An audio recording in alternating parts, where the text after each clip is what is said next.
오늘 하나님께서 저희들에게 주신 말씀은 이 사람의 경건은 헛것이라 하는 설교 제목으로 야고보서 1장 26절 27절 2절이 되겠습니다. 우리 묵독하겠습니다. 같이 다 읽도록 하겠습니다. 자, 시작. 누구든지 스스로 경건하다 생각하며 자기 혀를 제갈 먹이지 아니하고 자기 마음을 속이면 이 사람의 경건은 헛것이라. 하나님 아버지 앞에서 정결하고 더러움이 없는 경건은 곧 고아와 과부를 그 환난 중에 돌아보고 또 자기를 지켜 세속에 물들지 아니하는 이것이니라. 아멘. 자, 우리 다 같이 반갑게 인사 나누겠습니다. 뒷분들 보시고요. 예수님 이름으로 사랑합니다. 잘 나오셨습니다. 예수님 사랑합니다. 자, 이 주일의 삶이 평안하셨습니까? 네, 평안하시기 바랍니다. 기쁘고 평안하심으로 삶에서 간구하는 모든 소원이 예수님 이름으로 응답받게 되시기를 부탁드립니다. 예수님을 믿겠다는 이 믿음의 결단 이후에 참 믿음 생활을 한다는 것, 신앙 생활을 한다는 것이 그리 쉽지는 않습니다. 참 어렵습니다. 사람에 따라서요, 사실 부모님으로부터 믿음을 물려받은 분들도 있을 것이고요. 또는 험한 삶의 현장에서 고군분투하면서 살다가 자신도 모르게 하나님이 택하시고 부르신 그 음성에 반응해서 지금 열심히 산 거예요. 그 부르신 음성이 뭘까요? 그 주변의 사람들의 권고, 권면, 이렇게 지는 여러 가지 모양으로 우리들에게 하나님을 부르시는 방법이 있었습니다. 그것에 따라서 우리가 반응하고 교회에 나가고 또 하나님을 만났죠. 또 영접했죠. 이렇게 해서 믿는 분들이 참 다양하게 믿음이 시작됐습니다만 또 온전히 지켜나가는 그 믿음 또한 어렵다는 겁니다. 또 경우에 따라서는요, 이거 계속 교회에 나가야 되는가 하면서 확신이 없는 신앙생활을 하시는 분들도 있을 수 있고요. 또 어떤 분의 경우에는요, 내 인생은 예수로 승부를 볼 거야, 내가 예수님으로 승부를 볼 거야 하면서도 열심히 말씀대로 살아내려고 하지만 연약해서, 그렇죠, 도저히 감당이 되지 않아서 교회와 세상 또 천국과 지옥을 그냥 왔다 갔다 하는 분들도 있습니다. 아무튼 참 한마디로 뭐라 그래, 이렇게 딱 제시할 수 없는 것이 참 다양한 것이 이 믿음 생활이 아닌가 싶습니다. 예. 그렇지만 여러 가지 다양한 현상이 벌어지고 있지만요, 다시 한번 이 신앙생활을 여러분들의 삶 가운데 정의하고 그렇게 살아가신다는 그것이 효능되는 겁니다.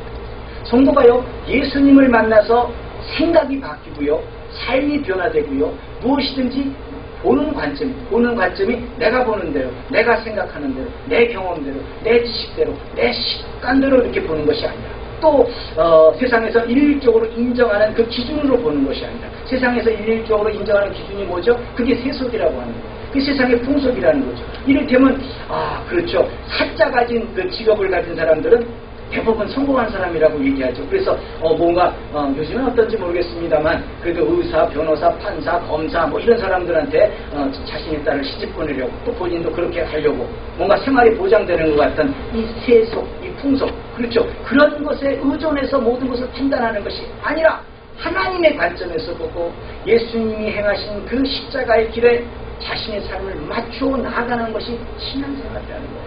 어려워요? 하나 어려울 거 없어요. 내 생각 버리라는 거예요.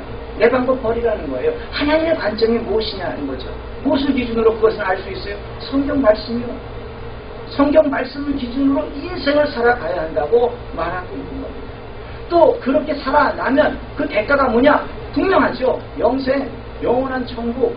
여러분들 생각할 때 지금 당장 100년 참 멀지 그렇게 생각하시는 분들이 있을지 모르지만 눈 깜짝할 사이도 안 되는 것이 100년이에요. 그렇죠. 이 100년 사는 동안에 여러분들의 그 앞으로의 인생이 달라져요. 여러분들 앞으로의 그것이 펼쳐지는 것이 달라진다는 거예요. 그렇죠. 이 100년 동안에 하나님 말씀 가운데 지켜 행하면서 살게 되면 영생을 얻을 수 있고요. 또 하나님 말씀 가운데 지켜 행하게 되면 우리는 형통할 수 있다는 거예요. 여러분들의 삶에서 구하는 것대로 다 받을 수 있다는 거예요. 그 비결이 어디에 있다? 성경에. 여러분들의 삶 속에서 그 필요한 것을 성경에서 끄집어내고 이 성경을 묵상하고 이 성경대로 살아낼 때 하나님이 주시겠다는 것이 신앙생활이에요. 간단해요. 그렇죠? 예. 그래서 성경을 읽고 묵상하고 기록된 대로 살라고 하십니다. 이것을 성경은 이렇게 표현하고 있어요. 여호수아의 이야기예요. 여호수아 1장 8절에서 이 율법책을 내 입에서 떠나지 말게 하며 주야로 그것을 묵상하여 그 가운데 기록된 대로 기록한 대로 다 지켜 행하라. 그리하면 내 길이 평탄하게 될 것이라 내가 형통하리라. 아멘. 우리가 말입니다. 여기서 한마디로 요약하면 뭐예요? 지켜 행하라는 거죠. 말씀대로 살라는 거예요. 그리하면 내 길이 평탄하게 될 것이고 형통할 거라고 얘기하는 거예요. 여호수아가 하는 얘기예요. 여러분들 여호수아 하면 여러분들이 딱 생각해야 될 부분이 있어요. 성경은 이런 부분들을 여러분들이 딱 간직해야 돼요. 그것으로 여러분들의 인생을 살아내야 돼요. 그것으로 여러분들의 인생을 펼쳐나가야 돼요. 자, 여호수아가 갈렙과 여호수아 그 다음에 12명의 그 정탐꾼이 하나님이 가나안 땅으로 다 보내시기 위해서 그 가나안 땅을 정탐하고 오라고 했어요. 12명이 똑같이 들어갔어요. 들어가 보니까 가나안 땅이 젖과 꿀이 흐르는 땅이 맞더라는 거예요. 하나님이 주시겠다는 땅이 대단하더라는 거예요. 예. 그래서 너무너무 좋다는 거예요. 그런데 10명은 뭐라고 봤냐면 네피림이 있었어요. 거대한 큰 민족이에요. 그거 거인이 있는데 우리들은 그 거인에 비하면 메뚜기 같아. 아니 어떻게 우리가 저들과 싸워서 이겨서 그 땅을 차지할 수 있겠어? 오죠? 세상의 풍속대로 보는 거예요. 세상이 보는 대로, 세상 사람들이 똑같이 보는 대로 보는 거예요. 근데 믿음의 사람은 뭘로 봐요? 여호수아와 갈렙은 뭐예요? 하나님의 관점으로 보는 거죠. 왜 저들이 크다는 거 안다는 거예요. 저들이 등치도 크고 그 민족이 세다는 거 안다는 거예요. 하지만 저들의 신은 떠났고 저들은 우리들의 바들이라는 거예요. 그 하나님의 관점으로 그것을 읽어내니까 그 현실을 읽어내니까 어떻게 돼요? 여호수아와 갈렙만 그 가나안 땅에 들어가지 않습니다. 여러분들의 인생에서도요, 어떤 것을 어떤 관점으로 여러분들이 처해져 있는 이 상황에서 하고 싶은 것도 있어요. 비전도 필요해요. 하나님이 나를 통해서 무엇을 하시려는지 참 궁금하기도 해요. 이 관점에서 이 점에 서서 하나님의 관점을 읽어내시는 거예요. 아무것도 없어요.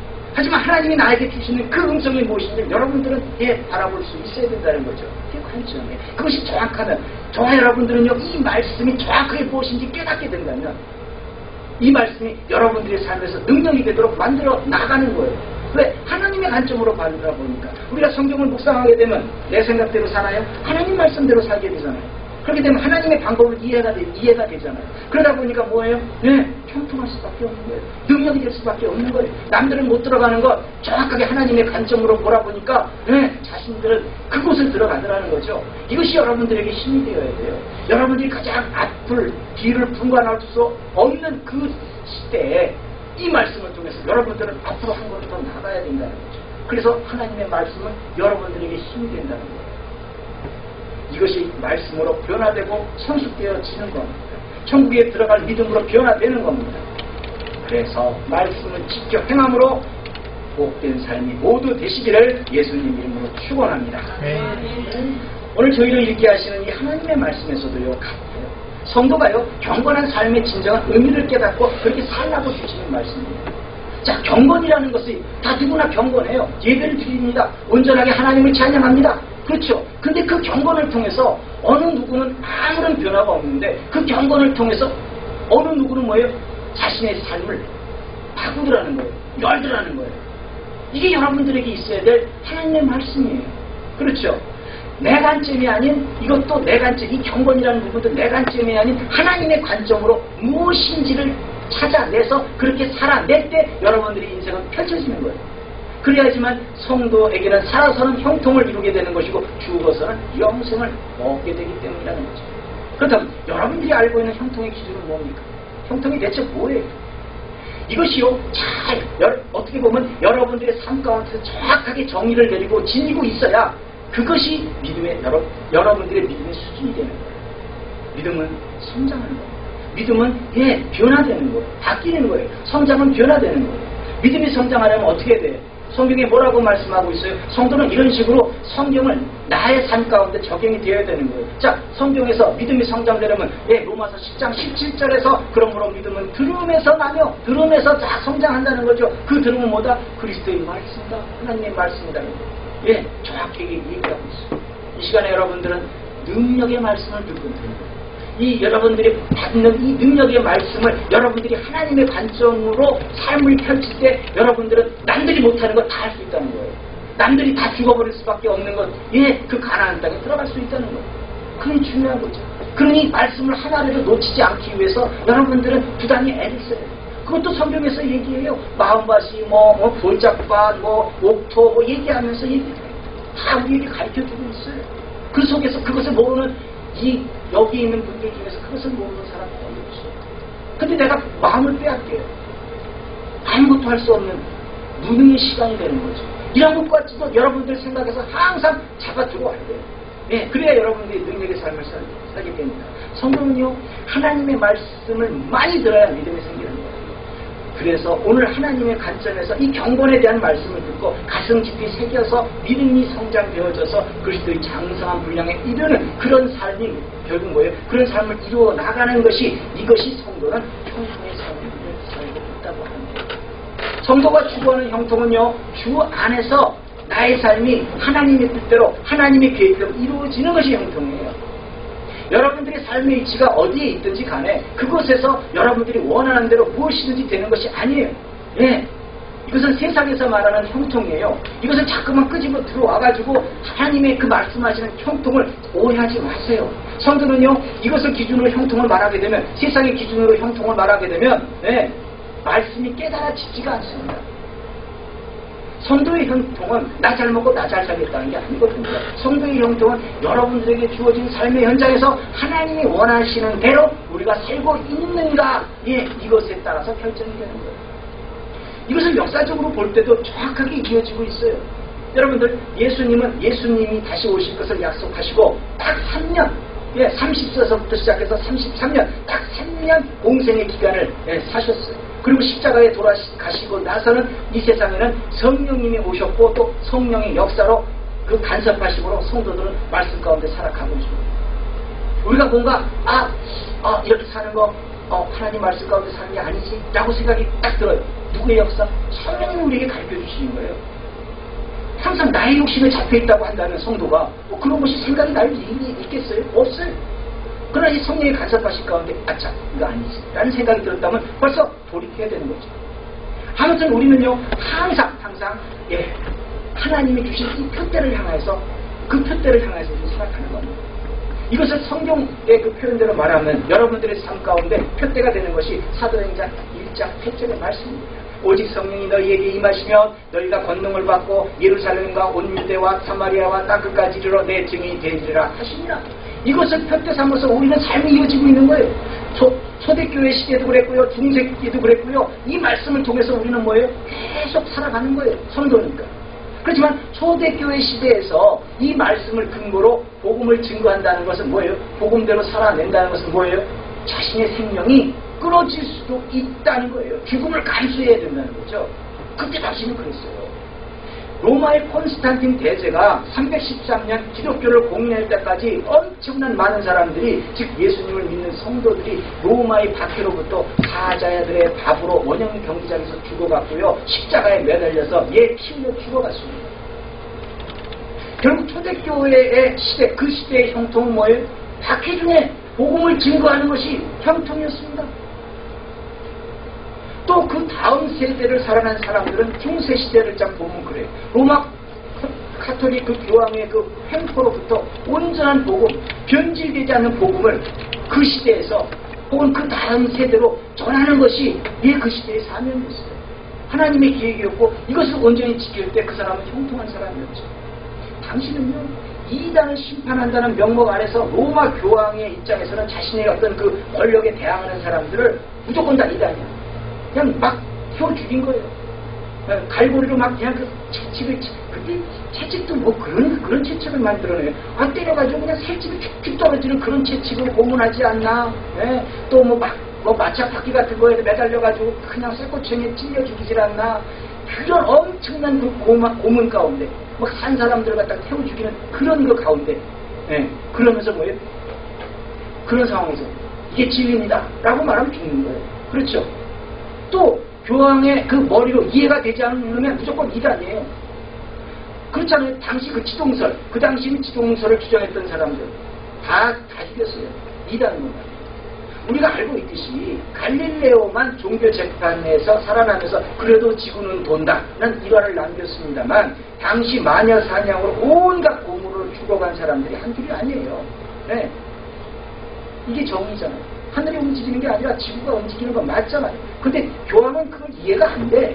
그러니까 이것들이 뭐 하는 거야 하면서 다 죽여버렸다는 얼마나 웃기는 상황이에요. 그렇죠? 하나님을 운운하면서 우상숭배하고 면죄부를 팔고 우상숭배 그들은 지금까지도요. 우리 지금 이 십계명 여러분들 생각할 때 십계명이 여기 기록이 되어 있습니다. 이 십계명이 하나님이 직접 돌판에다 새겨주신 거예요. 처음에 주신 계명은 하나님이 그냥 그 돌판까지도 다 마련해가지고 써서 모세에게 주셨고요.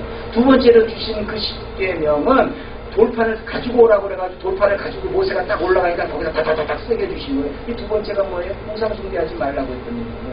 하나님이 분명히 말씀하신 계명도 가톨릭은 뭐예요? 바꿔요. 우상숭배라는 얘기가 거기는 없어요. 왜? 그들 자체가 섬기는 것이 제사하는 것이 다 우상이기 때문에 그래요. 면죄부를 팔았어요. 면죄부가 뭐예요? 얘 돈 많이 내면 지금 여기서 돈 많이 내면 이 지옥에 갈 사람은 천국에 간대요. 참 기가 막히죠. 성경을 읽지 못하도록 다 태워버렸어요.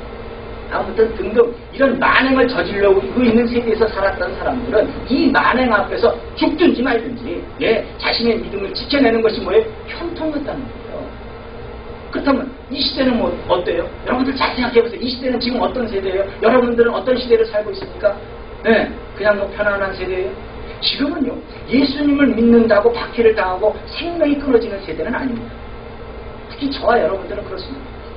우리는요 고향 대한민국을 떠나서 내가 네게 지시할 땅, 하나님이 우리에게 가라고 한 이곳, 이 미국 땅에서 사는 사람입니다. 어떤 모양으로도 이 땅에 왔어요. 자기가 살고자 해서 온 사람도 있고요. 어쩔 수 없이 밀려서 이쪽에 온 사람들도 있고요. 유학생활을 하다 보니까 하나님의 음성이 들려서 하나님이 여기서 내가 자신들을 통해서 하나님이 하시고자 하는 일이 있다는 그 감동이 있어서 머무르는 사람도 있어요. 그런데 이곳은 박해의 땅은 아닙니다. 그러나 자신을 하나님의 말씀 가운데 살아내기 위해서 온갖 유혹과 미혹을 이겨내야 하는 땅이에요. 여기는 자신을 지키는 게 더 어려운 땅이에요. 여기서는 복음이 다른 게 아니에요. 내가 말씀대로 지켜 살아내므로 주변의 사람들한테 예수 믿는 사람은 이렇게 살아가는구나 나를 증거하는 삶이니 얼마나 힘들어요. 말 한마디를 제대로 잘못하면 까딱하면 하나님께 영광 돌리는 게 하나님을 이상한 사람으로 만들어버려요. 그러니 얼마나 한 사람 한 사람의 신앙의 그 모습이 얼마나 중요한 시대를 지금 우리가 살아가고 있겠습니까? 유혹을 이겨내므로 세속에 물들지 않도록 하는 사명이 이 땅에서 복음을 증거하는 자들의 첫 번째 일이에요. 우습게 생각하지 마세요. 생명 내놓는 것보다 어떻게 보면 더 힘든 일이 그와 같은 일이에요. 이 땅에서 하나님을 경외하고 이웃을 제 몸처럼 사랑하는 것으로 복음을 증거하고 땅에 충만하고 지경을 넓혀가고 오고 오는 세대에서 믿음의 서재로서 그 믿음의 유산을 물려주고 죽어야 할 땅이 여기가 순교지라는 거죠. 이것을 품고 살아가는 것이 이 세대에서는 뭐예요? 주 안에서 형통이에요. 이걸 지켜내는 것입니다. 성도에게서 형통은요, 세상 사람들이 말하는 잘 나가고 뭐 돈도 많이 있고 사회적으로 존경도 받고 명예 있는 삶을 사는 것이 아니라 성도의 삶으로 하나님의 계획과 뜻이 이루어지는 것이 형통입니다. 물론 경우에 따라서는요, 어떤 성도에게는 자신에게 주어진 삶의 현장이 과격한 이슬람 교도들이 있는 곳이라면 지금도 그곳은 박해의 현장이고 또 순교의 현장일 수 있어요. 중동 지역이 좀 그렇잖아요. 예수 믿는다 그러면 거기에 좀 그런 부분이 많이 있지 않습니까? 있지 않겠습니까? 또 어떤 곳은요, 삶이 척박하여서 먹을 것도 제대로 없어요. 모든 환경이 아주 오지여서 그 어려운 환경 속에서 삶이 펼쳐지고 있다고 한다면 그곳에서 살고 있는 성도는 현지인들에게 더 나은 삶에 대한 그 소망을 일깨워주고요. 또 그들의 척박한 삶에서 의사로 혹은 영적인 지도자로 살면서 살고 있다고 한다면 그것 자체가 뭐예요? 형통한 삶이 되는 거예요. 하나님의 계획이 이루어지고 있습니다. 지금 아프리카 일부 지역에서요, 치료제도 없는 에볼라 바이러스 때문에 엄청나게 많은 사람들이 죽어간다고 합니다. 그것을 위해서 그곳에서 의료 봉사를 하고 그 사람들을 살려보겠다고 하는 사람들이 있어요. 그러다가 그곳에서 그들의 병을 치료하다가 병이 전염되어서 죽은 사람도 있고요. 또 회복되는 사람도 있다고 합니다. 여러분들은 이들의 삶은 형통치 않은 겁니까? 이들이 바보라서 그곳에 가서 의사인데도 그곳에 가서 그들을 섬깁니까?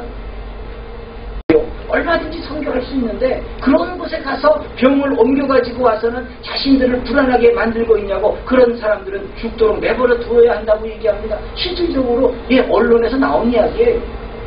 언론에서 나왔다면 더 많은 사람들이 이와 같은 생각을 갖고 있다고 얘기가 되는 거겠죠. 그래요. 사실 아프리카의 그 병이 뭐 공기를 통해서 옮겨지는 것도 아니고 접촉해야 된대요.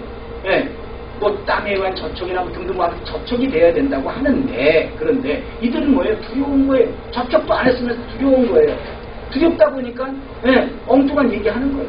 이런 관점이라면 이들이 말하는 형통은 뭐예요? 나 잘 먹고 나 잘 살고 내가 하고 싶은 대로 살다가 망가지는 것이 형통이에요. 그렇죠. 그러나 성도에게 있어서 형통은 각자에게 주어진 삶의 현장에서 내 뜻과 계획대로가 아니라 하나님의 계획대로 살아내는 것이 예수님을 믿는 사람들에게는 형통이고 축복이라는 겁니다. 그래서 이것을 한마디로 주 안에서 형통이라고 얘기하는 거예요. 그렇다면 다시 여러분들에게 묻겠습니다. 이게 중요한 부분이에요. 여러분들은 어떤 관점으로 이게 읽혀지는지를 여러분들이 스스로 한번 테스트해보세요. 자, 우리가 잘 알고 있는 요셉이 있죠. 요셉은 17세에 꿈을 꾸고서 형들의 그 질투로 억울하게 종살이를 하기 시작합니다. 종으로 팔려갔습니다. 모르는 얘기가 아니에요. 그러나 여러분들의 관점을 키워보라는 거예요. 그리고 13년 동안 이 사람은 뭐예요? 종살이, 옥살이 끝에 30세 나이에 애굽의 총리가 됩니다. 성공합니다. 천하지존에 자리에 앉습니다. 형통했습니다. 그런데 신약 시대를 살고 있던 사도 바울, 여러분 다 아시는 사람이에요. 이 사도 바울을 보게 되면 이 사람이 한 일이 뭐예요? 예수님의 그 삶의 행적을 또 그 예수님이 강론하신 것들을 근거로 해서 복음을 증거했던 사람이에요. 여기 신약성경 보면 아주 주옥 같은 이 서신서들이 다 기록되어 있어요. 사도 바울이 쓴 사람이에요. 근데 이 사도 바울은요, 얼마나 핍박을 받았냐면 고린도후서 11장 24절에서 유대인들에게 복음을 전했던 유대인들에게 40에 하나 감한매를 5번 맞았으며, 이건 뭐예요? 죽도록 맞았던 거예요. 40에 하나 감한매는 죽도록 5번씩이나 맞았어요.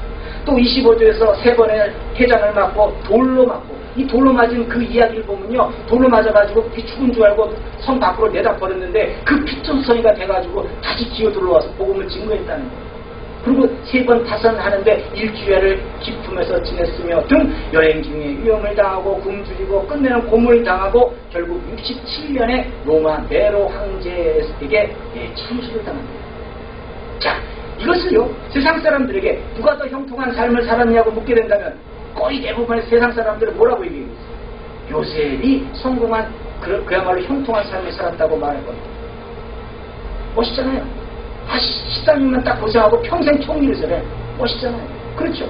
그렇다면 여러분들도 여러 같은 생각이 있습니다. 여기서 관점이 돼도 되는 겁니다. 관점. 하나님의 관점에서 요셉은 뭐예요? 그 시대에서 많은 사람들을 기근으로부터 살려내시려고 그 애굽에 기근이 들 것을 알고 계셨어요. 그 지역에. 그래서 그것을 살려내시려고 이 애굽에 요셉을 먼저 보내신 거예요. 더불어서 추가로 야곱의 가족들도 구원하시려고 하나님이 요셉을 사용하셨던 겁니다. 야곱의 가족들이요, 사실 애굽으로 들어가서 고센 땅에서 430년 동안 한 70명 정도 들어갔대요, 성경의 기록에. 근데 대략 200만이나 넘는 숫자로 부흥하고서 나라를 세울 만한 민족을 형성하기 위해서 요셉을 사용하셨어요. 그래, 요셉은 뭐예요? 자신의 삶을 통해서 뭐가 이루어졌어요? 하나님의 계획이 이루어진 거예요. 정확한 관점을 세워보시기 바랍니다. 처음부터 요셉이 난 애굽의 총리를 될 거야, 난 그렇게 되는 것이 꿈이야 하고 그 자리에 앉았다면 그거는 요셉이 바라는데 그의 형통이에요. 그렇죠? 자기가 원하는 대로 움직였던 거예요. 근데 하나님의 입장에서는 요셉을 사용하신 거잖아요. 하나님의 계획이 이루어진 거예요. 같은 이치로 바울은 좋은 가문에서 좋은 학문을 쌓고 당대에 풀을 것이 없는 삶을 누리다가 예수님을 만났어요. 다메섹 산상에서. 그러고 난 다음에 뭐예요? 그 영향을 받아서 삶을 바꾸었더니 돌로 맞고 참수를 당하고 당했다고 지금 이렇게 기록이 돼 있으니 그렇게 죽었다고 여러분들 이 사람은 도저히 형통한 사람이 아니야 라고 말할 수 있겠어요. 누구 관점이냐는 거죠. 누구 관점. 바울 또한 하나님의 계획 안에서 로마로 가서 복음을 증거해야 하겠기에, 그래야 복음이 전 세계로 펼쳐나갈 수 있었기에 하나님이 사용하셨던 이 바울의 삶은 조금은 고달팠어요. 다른 사람들보다 좀 고달팠지요. 고달팠지만 형통하지 않다고 말할 수 있는 근거가 없다는 거예요. 희한한 감정. 그래서 사도 바울은 이렇게 말하는 겁니다. 로마서 14장 8절에서 우리가 살아도 주를 위해서 살고 죽어도 주를 위해서 죽나니 그러므로 사나 죽나 우리가 죽일 것이구나. 이게 여러분들의 삶 가운데 형통으로 깊고 늘어지는 말씀이 되는 거예요. 그렇다고 여러분들 성도이기 때문에 우리가 성도이기 때문에 가난해야 하고 성도이기 때문에 손해를 보아라고 하는 건 절대 아닙니다. 성경에는 그렇게 기록되어 있지 않습니다. 성도이기 때문에 하나님의 일을 하기 위해서 여러분들은 부자가 되어야 돼요. 여러분들 꿈이 있죠. 그 꿈이 이루어지면 어떻습니까? 자동적으로 여러분들 부의 방석에 앉을 거예요. 그 다음에 문제인 거예요. 문제는 그 다음에 그 부를 하나님의 계획 가운데 쓰느냐 아니면 나의 유익을 위해서만 쓰느냐에 따라서 여러분들의 인생은 또 달라진다는 거죠. 그렇죠.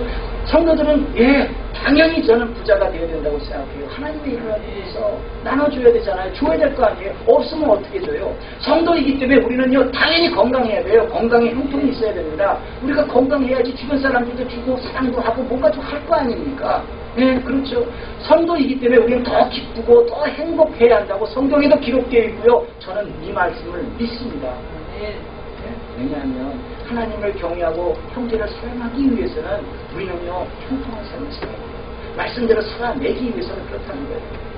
오늘 본문 말씀은요 경건에 대해서 권면하고 있습니다. 본문 26절에서 누구든지 스스로 경건하다 생각하며 자기 혀를 제갈 먹이지 아니하고 이렇게 이야기하고 있어요. 결국 말로만 하는 경건에 대해서 경계를 하시는 거예요. 의식하는 경건을 말하는 겁니다. 보이는 경건을 얘기하는 겁니다. 우리가 나름대로 거룩한 척, 온전한 예배를 드리는 척, 이 마음속에서는 뭐 다른 게 있어요. 이 마음속에서는 엉뚱한 생각이 들어요. 이게 건전합니까? 이게 온전한 겁니까? 아니죠. 그거는요 보여주기 위한 경건이라는 거죠. 이런 경건은요 자기 마음을 속이면 이 사람의 경건은 헛것이다라는 얘기예요. 아무리 이렇게 시간을 들여서 여러분들 지금 이 자리에 앉아있지 않습니까? 공을 들였다 할지라도 그 마음에 보이지 않는 그곳에 하나님을 경외하는 진실한 마음이 없다고 한다면 그 경건은 헛것이죠. 당연한 거 아니겠습니까? 결국 보이는 경건이 있고 보이지 않는 경건이 있다는 겁니다. 성도는 보이는 것보다는 보이지 않는 것으로 승부를 보는 사람들이에요. 이것도 이 굉장히 능력 있는 말씀이에요. 여러분들의 삶 가운데 딱 유지하면 엄청난 능력이 되는 거예요. 성도는 보이는 것보다는 보이지 않는 것으로 승부를 보는 사람이다. 자, 히브리서 11장 1절에서 믿음은 바라는 것에 실상이요 보지 못하는 것들의 증거니 모르는 말씀이 아니에요.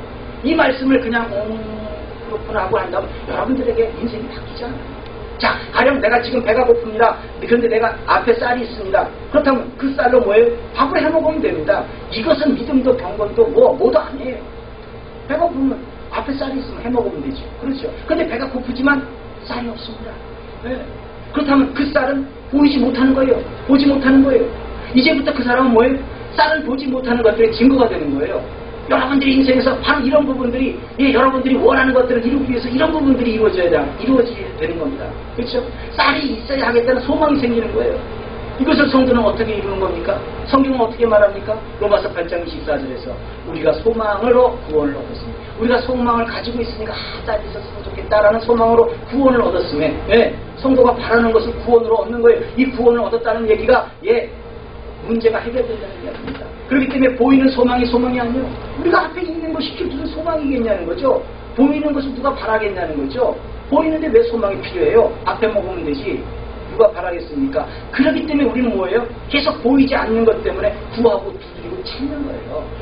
여러분들의 기도가 바로 그런 거예요. 안 보이니까 구하고 두드리고 찾을 때 하나님이 주시는 거죠. 성도는 보이는 것을 바라는 사람들이 절대 아니라는 걸 생각하시고 여러분들 신앙생활 하셔야 돼요.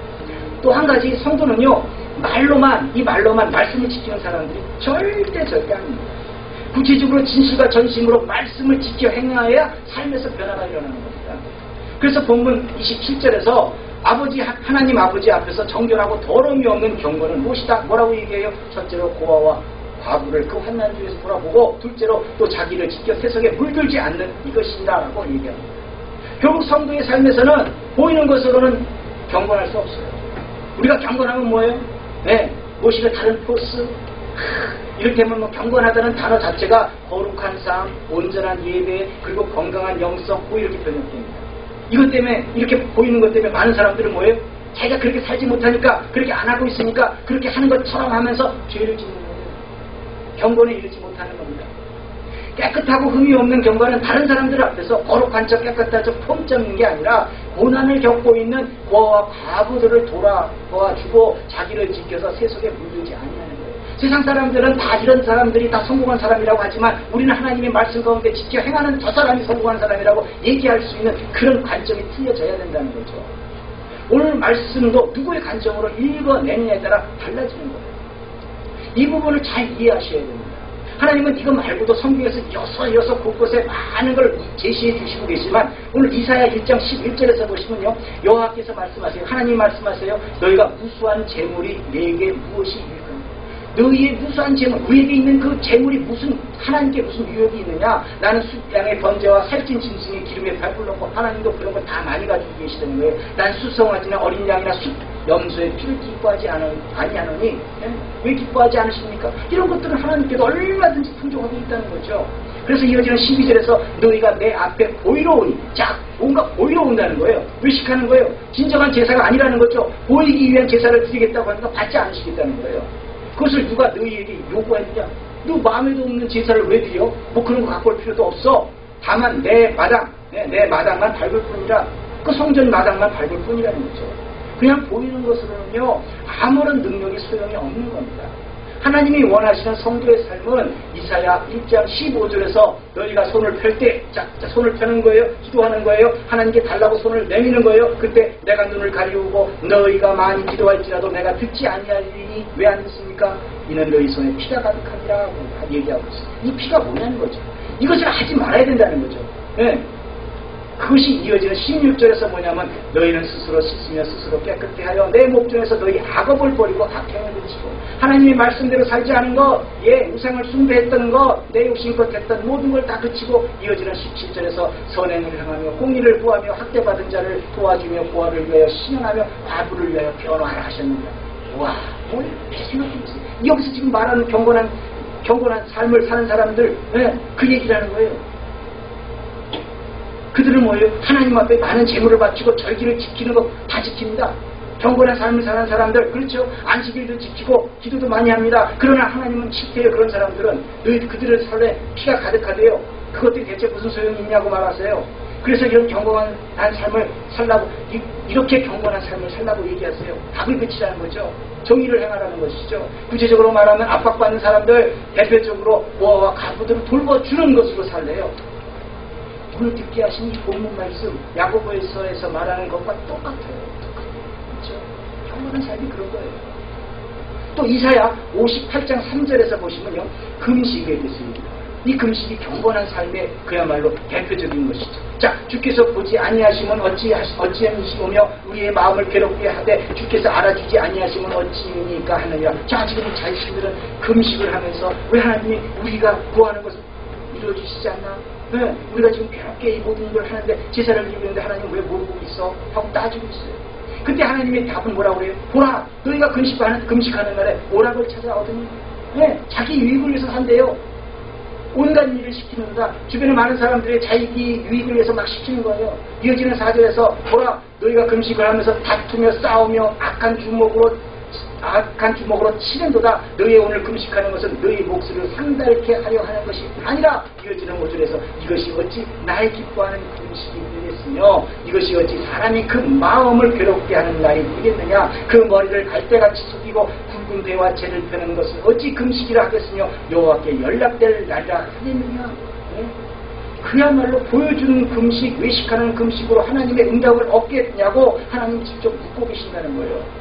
그러면서 하나님이 원하는 금식, 하나님이 원하는 경건한 삶은 무엇이다? 이어지는 이사야 58장 6절에서 나의 기뻐하는 금식은 흉악의 결박을 풀어주며 멍에의 줄을 끌어주며 압제당하는 자를 자유케 하며 모든 멍에를 꺾는 것이 아니겠느냐?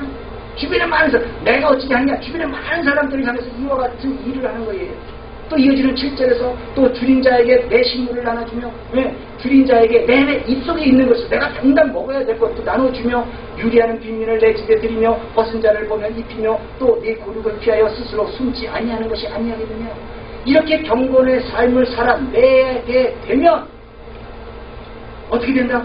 이사야 58장 8절부터 11절까지의 말씀이에요. 너무 좋아서 제가 천천히 읽어드릴게요. 자, 그대로 갖고 왔어요. 그리하면 여러분들이 줄인 사람들한테 나눠주고요. 여러분들 억압받은 사람들을 위해서 살아주고요. 예, 뭔가 그러하면 내 것이 아침같이 비칠 것이며 내 치료가 급속할 것이며 치료가 급속해질 것이에요. 하나님의 일을 하니까 건강할 수밖에 없다는 거예요. 건강해야지 하나님의 일을 하는 거죠. 그렇죠? 그러니까 네 치료가 급속할 것이며 내 의가 네 앞에 행하고 하나님의 영광이 네 귀에 뿌리하리니 내가 부를 때는 나 여호와가 응답하겠고 내가 부르짖을 때는 말하기를 내가 여기 있다 하리라. 하나님이 지금 우리가 막 기도하고 부르짖어요. 하나님이 말씀하시고 야 내가 여기 있어 말해봐. 그래 뭘 원하니? 이거 얘기하시는 거예요. 만일 내가 너희 중에 멍에와 손가락질과 허망한 말을 제하여 버리고 우리가 허망한 말로만 하는 것 이거 다 제어버리게 된다면 버리고 난 다음에 줄인 자에게 내 심정을 동하며 같이 그 줄인 자의 그 안타까움에 같이 움직여주는 거예요. 같이 해주는 거예요. 괴로워하는 자의 마음을 만족해하며 내 빛이 흑암 중에 발하여 내 어두움에 나 빛과 같이 될 것이며 나 여호와가 너를 항상 인도하여 마른 곳에서도 내 영혼을 만족해하며 내 뼈를 경겁게 하리니 너는 물된 동산 같겠고 물이 끊어지지 아니하는 샘 같을 것이라. 아멘. 물이 끊어지지 않는 샘. 여러분들이 나누면 물질을 나눠주면 끊임없는 샘 솟아오른다는 거예요. 이 영적인 원리로 살아내야 된다는 거죠. 경건의 복은 여기에 모두 다 기록되어 있는 겁니다.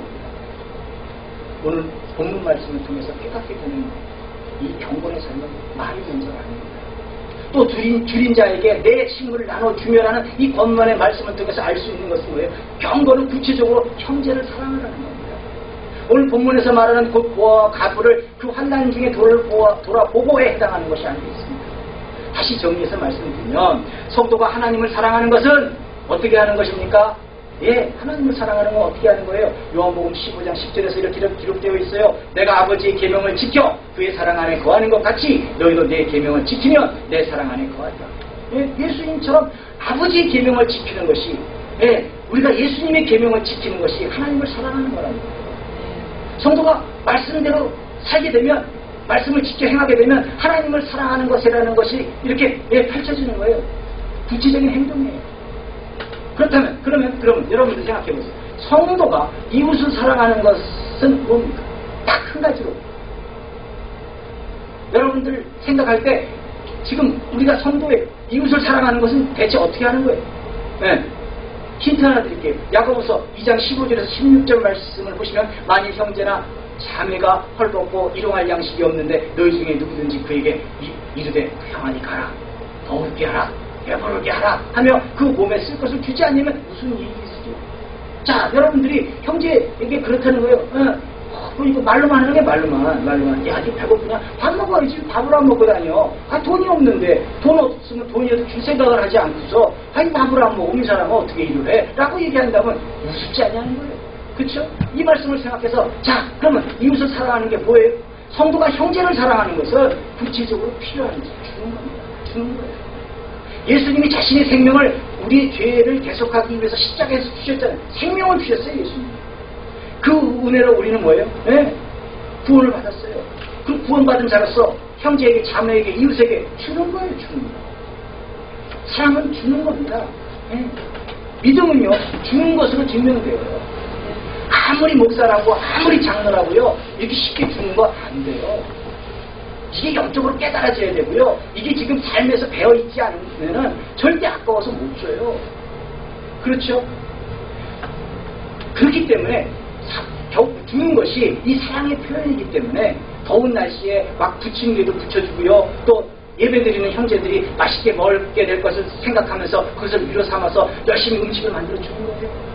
그렇지 않습니까? 그게 사랑이잖아요. 부모들이 자식에게 사랑하는 거 그게 주는 거죠. 가만히 말 팔짱 끼고 난 너 사랑해. 알지? 등록금은 네가 벌어서 해. 그러면 어떻게 되는 거예요? 그게 사랑인 거예요? 아니죠. 얘 열심히 부모님들이 일해가지고 등록금 대주잖아요. 주잖아요. 그게 사랑은 결국 주는 거예요. 얼마큼 주느냐에 따라서 사랑이 많은 것이고요. 얼마큼 주느냐에 따라서 그분의 믿음을 평가할 수 있는 거예요. 물론 먹는 것뿐만 아니라 어떻게든 이웃의 문제를 해결하기 위해서 시간도 주고 정성도 주고 아이디어도 주고 지혜도 주고 그것이 말씀대로 사랑내는 겁니다.